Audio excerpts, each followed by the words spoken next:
The more you approve of your own decisions in life, the less you feel the need to have them approved by others.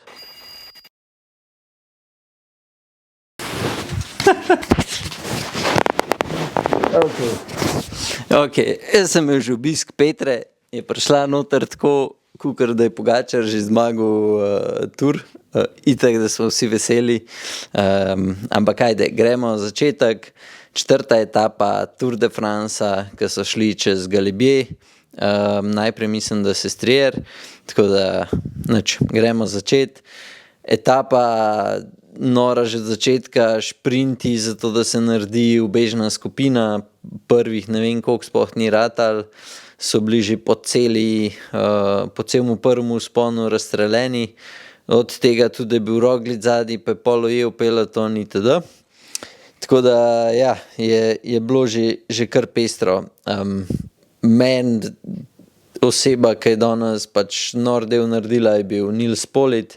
Ne vem sploh koliko kilometrov je noter, je vlekel cel peloton spredi, ubežna skupina, v bistvu on jih je komandiral sam, tako da ja, svaka čast njemu.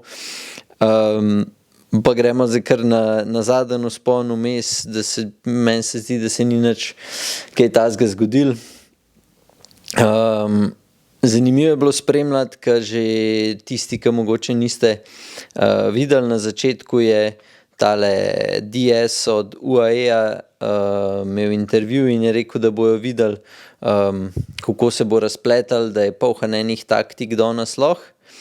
In glede na to, da se do zadnjega kilometra skoraj nič ni bilo nekega napada, sem tudi jaz pričakoval, da mogoče niti ne bojo, da niti ne bo skočil, ampak ja.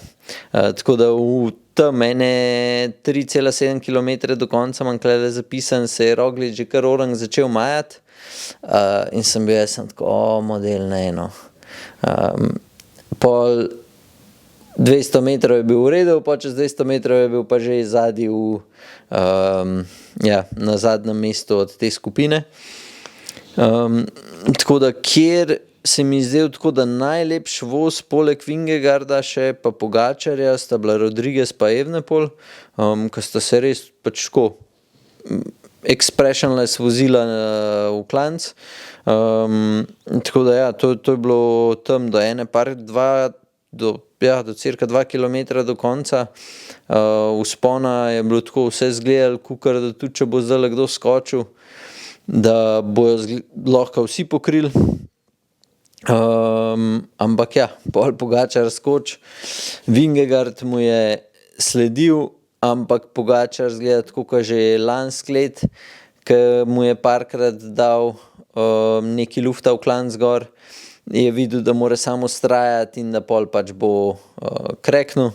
Tako da evo, tik pred koliko enih 500 metrov pred vrhom se mu malo odlima in pol je sam začel pač pridobivati. Na spustu je kazalo, kakor da ga bo Jonas mogoče še ujel, po moje čist zmanjkalo moči in skratka konec dneva Pogačar zmaga, dobi bonus sekunde. Tole to hitro snemam, da niti ne vem, koliko je v prednosti, ampak tam enih 30 ali pa mogoče 40, okrog 40 sekund ima trenutno prednosti. Zdaj, kar se meni zdi čuden, pa lahko kdo pokomentira, zakaj je to pametna izbira. Od Vingegaarda kolo, on je šel za aero kolesom, pa 36 višine obroči na ta vzpon. Ne razumem glih najbolj zaradi tega, ker to je po moje en izmed redkih vzponov, ki ni toliko strm in ko se furaš tam, tako kot so se oni danes, se mi zdi, da te 36 gume, obroči, 36 višine obroči še ne pride toliko do izrazano. Tako da meni je bilo to malo čuden, ker pol na spustu pa definitivno zgubljaš z nizkimi obroči in to glih pri teh brzinah, ki so jih danes vozili. Se pravi, ko se ti voziš enkrat 45 pa gor, se visoki obroči res veliko poznajo. Pač Ja, jaz sem vozil pred kratkim, smo testirali naše Princeton Alte, pa pol v primerjavi z Vejki, to je bilo tako velika razlika v razponu 3 dni, se je z Altami nisem mogel voziti na istem spustu tam cirka 50, več kot 30 sekund, medtem ko sem z Vejki praktično 6 minut držal 50 plus na uro. Govorim v sponu, kjer je treba kar orangon, da pač imaš to brzino, ne vem, kaj je povprečen naklon 2%, tako da, ja no, ne vem, čudna izbira, vsaj meni, ne razumem najbolj, tako da ja, to je mogoče nekaj, kar je tako malo za debato in če kdo mi zna odgovoriti, zakaj taka izbira, ne zapiše dol v komentar. Kar se tiče kompletnega tura, klele, se pravi, kaj Petra prišla, je bila že tako vesela noter, da ja. Jaz sem ful vesel, da se ni izkazalo to, kar sem jaz mislil, da se bo to, se pravi, da se mu je Pogačarju, da se mu je ratalo odklopiti, odpeljati od Vingegaarda. Tudi za Rogliča sem vesel, da je prišel z unimi, se pravi, sta glavnimi favoriti za stopničke. Za Carapaza sem sicer malo presenečen, ampak zdaj, ker razmišljam, vzpon je bil res strm, kratek in zgleda, da ima punch, tako kot pravimo, da je lahko še držal, oziroma se je na spust odpeljal, tako da tam mu izgleda šlo, ko so pa ti daljši vzponi, pa ja, zgleda ni toliko pripravljen na take vzpone.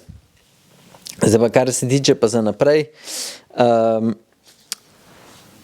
kjer se bo res po moje videl, a je Pogačar toliko dominanten, kakor vsi upamo, da je, pa kje so še ostali, bo kronometer, ki je v petek, pol imamo pa v nedeljo, so pa še tlakovane,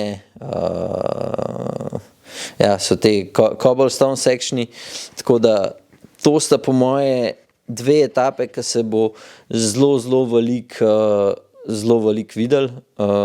Tam za cobblestones lahko rečem, da Pogačar razen Polita pa Velensa nima glih super ekipe, medtem ko Vingegaard ima tam ekipo tako, ki bi ga mogla pripeljati varno čez, medtem ko tudi za vse ostale. Zdaj od Rogliča se ne spomnim točen, Evenepoel ima pa tudi mojstre, ki so za une ceste, tako da bomo videli v petek, mislim v nedeljo, kaj se je zgodilo. Kronometer je čist raven, tako da tam bi jaz skoraj pričakoval, da bo Evenepoel, ja, da mu bo najbolj ratal, vsaj glede na pokazano do zdaj, pa bi znal biti pa že Pogačar, Roglič, ne vem, Vingegaard je toliko lahek, če mu tam rata dobro odpeljati, ja, pa bo zadnji kronometer, bo kar zanimiv. Tako da, to je to. Ne vem, če sem jaz toliko navdušen, kakor je Petra, sem itak ful, ampak bom počakal še tam do da gre tole petek, nedelja čez. Če se tukaj nič ne spremeni, pol bom že bolj vesel, pa itak se bo z naslednjimi parimi etapami, temi gorskimi, v naslednjem tednu pokazal, kje vse stoji. Ja. Ampak ne vem, danes je bilo kar noro, meni se je smejalo celo pot, se je videl, da sta prišla na vzpon gor, sta bila oba dva čist v tiltu. Komi, ja veš, vsi vemo, ko prideš do vzpona gor, naslednji zamah je, oziroma naslednja kadenca je najtežja in danes se je prav videl, da sta imela oba dva čistar, oziroma vsi čist trde noge. Tako da Vingegaardu je še nekaj ratal na spustu, še dubu hiter enih 6-7 sekund je dubu v prvih parih kilometrih, pa je pa začel nazadvati, tako da zgleda še ni prihaja v pravo formo, no, po moje. Tako da se bo videl zdaj res petek, pa nedelja bo po moje, ja, bo kar noro. Tako da do petka ne bom nobenega recapa naredil oddaje. ker bojo po večini šprinterske ali pa bojo teli, kva so, ubežniki zmagali. Zdaj, če se kaj norega zgodil, itak bomo naredili, pa če bom kakšno informacijo zasledil, ki bo zanimiva za vse, tudi naredimo, ampak glede na vse skupaj po moje, da ne bo. Evo, nič. Srečno vsem, jaz upam, da sem Beno poškodoval na nedeljski etapi, ki bo res zahtevna, koliko je teh cobblestones sekcije, je kar noro, si lahko pogledate na letour.fr spletni strani. Ja, tako da to je to, kar se tiče tura, zdaj pa še en sponzorski odsek. Če hočete podpirati kanal, pejte na proofcycling.com, imate annual subscription, je tudi v opisu spodaj, se naročite, pride 30 €, pa imate pol na vse izdelke 5% popusta. Tisti, ki hočete kupiti kolo, v kratkem 5% dodatnih za to naročnino ne bo mogoče, tako da bomo valjda šli malo na roko, ampak ja, ta dodaten popust pa se zna zgoditi, da tudi še na kakšne druge izdelke, tako da evo, če si kdo hoče kupiti kaj malo dražjega, naj zdaj pohiti.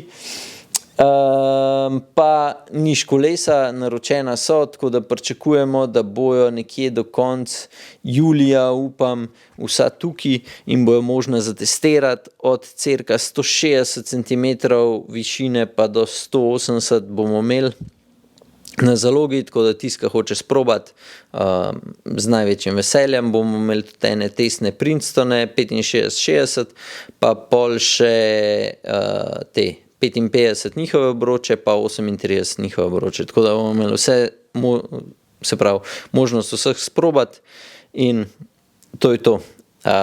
Hvala, ker ste poslušali. Če mislite, da govorim neumnosti, mi to povejte v komentarju spodaj, če ste pa zadovoljni oziroma vam pašejo teli komentarji, pa ja, nič, bom pa še bolj vesel kakšne pohvale. Tako da nič, hvala, ker spremljate, pa do petka uživite na kolesu. Čau, ja, jutri je pa velo runda, o 5 klele spredi. Jaz, ki sem brez bajka, zdaj, ki sem ga prodal, bom malo fotku, tako da tisti, ki hočete biti na kakšnih fajn fotkah, pridite, lep vreme bo, pa še pol, ki pridete nazaj z runde, bomo še kakšno rekli. Tako da, to je to, uživite. Čau.